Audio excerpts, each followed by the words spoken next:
या गुफेला नक्की भेट द्या, कारण या गुफेमध्ये आपला आवाज स्वतःला ऐकू येतो.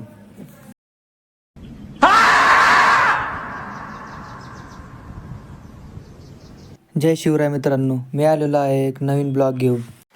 आता पहाटचे 5 वाजलेले आहे आणि 5 वाजता उठून आपण कुठं जाणार आहे तर सर्वात पहिले साई गार्डनला. इथं आल्यावर कळालं की साई गार्डन आज बंद आहे. मग काय, वंडरवर्ल्ड में जिक्र यारां के नाम का. ते बघितल्यानंतर आमच्या दिवसभराच्या मूडची वाट लागली. तर साई गार्डनच्या डाव्या साईडला एक इको फ्रेंडली असं तळं आहे, जिथं गणपती विसर्जन केले जातात. त्यानंतर आम्ही विचार केला की चला म्हटलं आज थोडेफार देवस्थान हिंडून येऊ.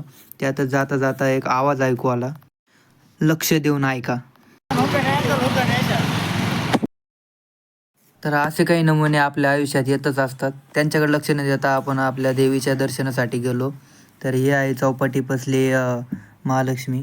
तिथं खूप असं छानसं वातावरण होतं आणि त्या चौपाटी शेजारी अजून एक जागेवर लक्ष्मी होती बसलेली. तिथं गेलो तर आम्हाला समजलं की त्या जागेवर जाण्यासाठी गुहेतून जावं लागतं. ती गुहा खूप अशी छोटी होती, त्यामुळे आम्हाला खाली वाकून जावं लागलं.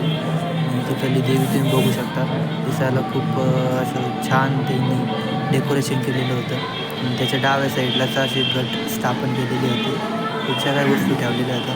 मग आम्ही दर्शन घेतलं आणि परत निघालो.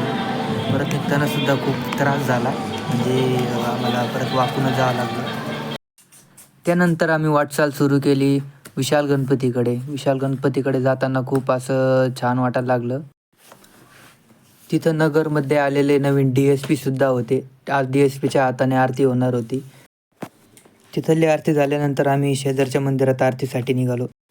इथली आरती संपत आलेली होती.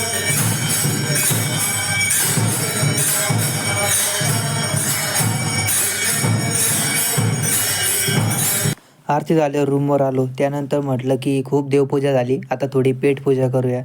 त्यानंतर आम्ही तारक मेहता बघत बघत जेवण केलं. हॅलो गाईज, आम्ही रूमवर आलेला आहे.